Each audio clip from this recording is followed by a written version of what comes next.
The time value of money is a fundamental concept in finance and accounting. It recognizes that a dollar received today is worth more than the same dollar received in the future.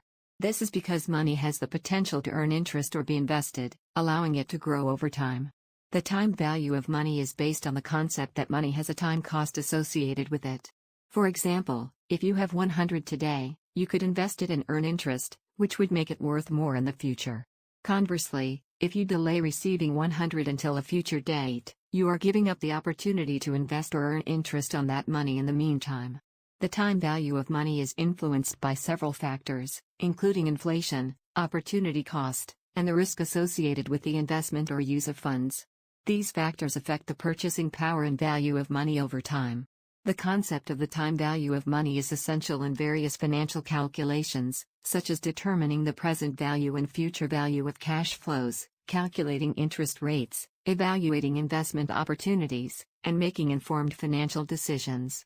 To account for the time value of money, financial calculations use techniques such as discounting and compounding. Discounting is used to determine the present value of a future cash flow. Compounding is used to calculate the future value of an investment or loan.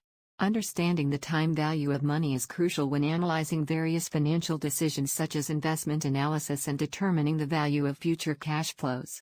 By considering the time value of money, individuals and businesses can assess the potential profitability and risks associated with different financial transactions and investments and make more informed financial decisions.